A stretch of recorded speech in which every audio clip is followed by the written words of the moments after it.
Hey everybody, Christian and Jane Murray from Treasure Town here. Hi, everybody.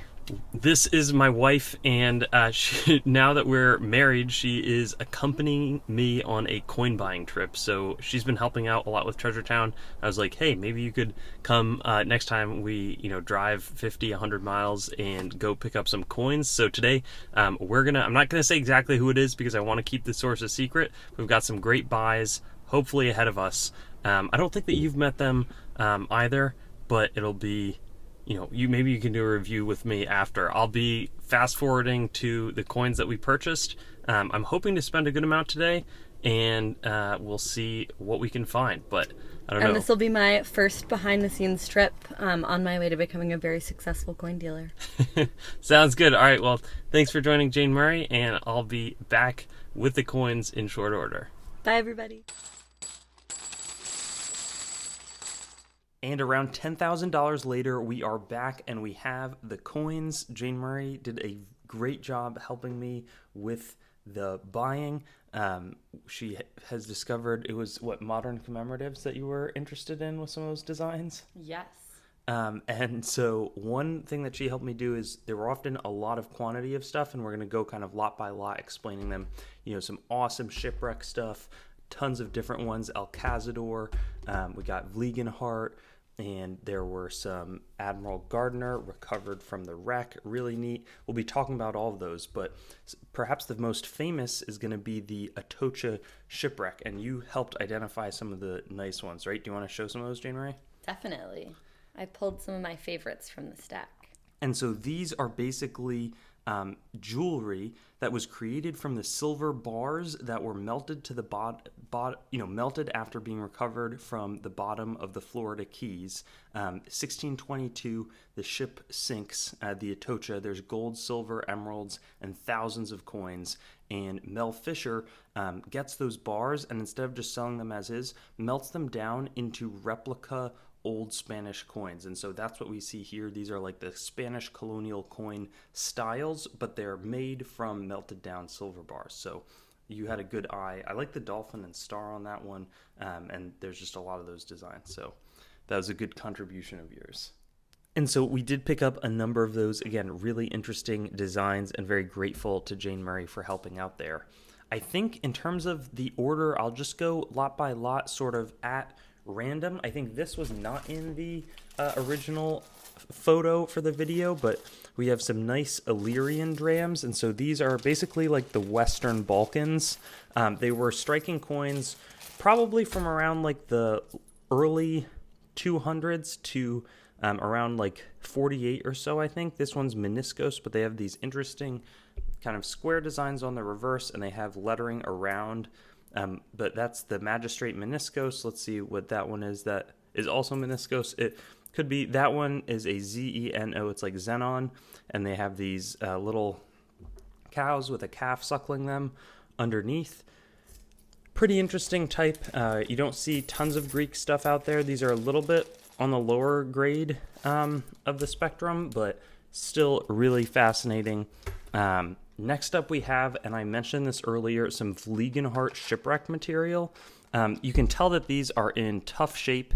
They've been sitting at the bottom of the sea for a long time. That one's actually pretty nice. They were struck between 1720 and 1735, but we have some neat COAs that I want to read to you because shipwreck is something that I'm trying to get a little bit more knowledgeable about. And so these were the Dutch East Indiamen. They were going to go all the way, I think, to the East Indies. I think that that's like across, I'm pretty sure East Indies is like in the Caribbean basically, but they sank pretty shortly after they started their journey. So near kind of the English Channel. And they ended up excavating them a little bit in 1736, but really in 1979 and 81. And so there were 3 big chests of coins. One of them had broken open when it hit the bottom of the ocean. But we have these great COAs and 5 of the graded ducatons, again in tougher shape. That one's really cool. It's like they're totally sea corroded. So that's fascinating. And some perhaps more affordable history is going to be from the Admiral Gardner shipwreck. These were all recovered as well. And you can see there's some fascinating like bottom of the sea look to these. So I was able to pick up some more, and I'm excited about offering them because they're just really nice items. And so if we take a look, these would have been going to the East India Company. They would have been sailing towards like Bengal, built in 1796, but they were destroyed in 1808. They were struck at the Birmingham Mint, Soho Mint. And most of these are in like the 10 and 20 cash denomination types. And let's see, we've got the under the patronage of the King and Parliament of England design. There's an interesting reverse design inscription in Persian and Indian. So I guess maybe that's some of the Persian, and I'm not sure where the Indian would be. But Mughal, okay, it was not any Indian, it's just the Mughal. That's a fascinating, picture of a big clump down there. And let's see, I don't know how many coins would have been discovered, but it's probably a lot of them. And so, let's see.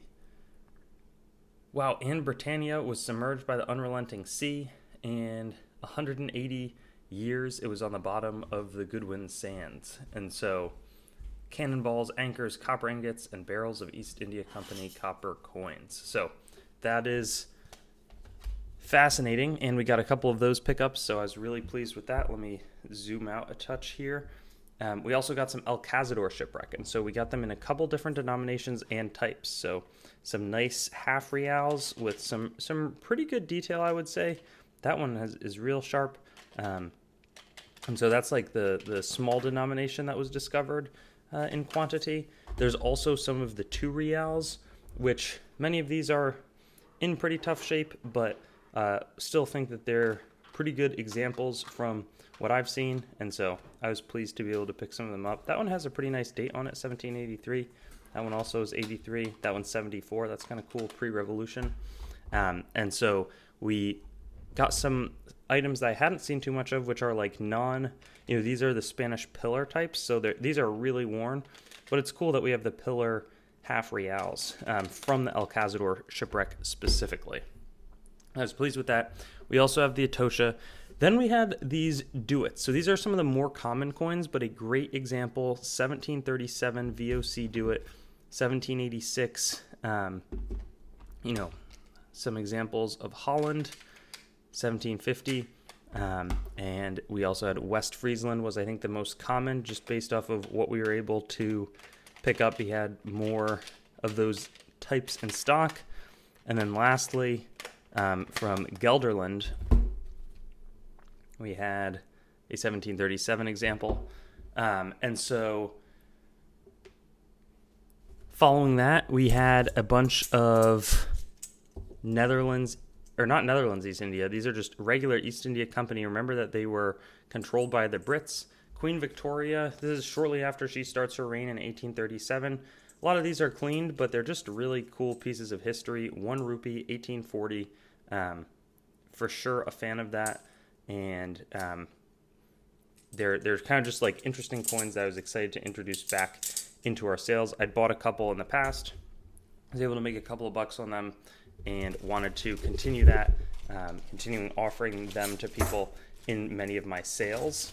These are also sweet. We got some Thasos Tetradrachms. Now these are quite worn and often like bent, but pretty nice looking coins. We had, they're often imitative, so I think I'll send these ones into grading. As you can see, the features are pretty worn down. A lot of the lettering has been worn away, but some of them, that one could also be like imitative. Many of them are imitations, but that's the head of Dionysus, the god of wine. And then over here, we have Heracles with a club. So very fun, historic. I like the larger flans on them. That one looks pretty nice, but certainly a situation where I'm going to grade them. And then let's see our other coins that I didn't mention. We have some Parthian drachms. So these were after Alexander the Great conquers the Persians. He defeats Cyrus of the Persians and gets, Iran and a lot of Central Asia under his control. Well, these coins were the coins struck after the Seleucids lose power, and the Greek kind of Hellenized Persians come back into power. But eventually the Sasanians in the mid-3rd century take over power from the Parthians, and they're more like Zoroastrian religion, whereas these Parthians would have been a bit more pro-Greek, though they were consistently fighting with the Romans at the time. A lot of these coins, like this one, was probably struck in the 2nd or 3rd century AD. But those ones have a nice look to them, and pumped that I've got them in my inventory.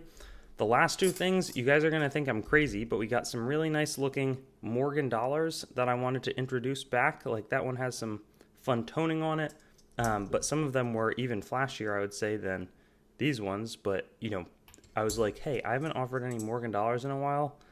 What if I brought them back? So these are kind of like what I would say slider condition Morgan silver dollars are. Not sure how I'm going to do on them, but I was like, I think it would be worth it to test the waters. These ones are a bit nicer, more like low uncirculated looks to them. 1884, hopefully it's an S. Nope, it's 84O, but like, yeah, these are nice looking coins in my opinion. So I think I would try to start these for like $49 or so and see where they land. But we'll see if that's successful. And then last but not least, we have a nice tube of Panamanian silver.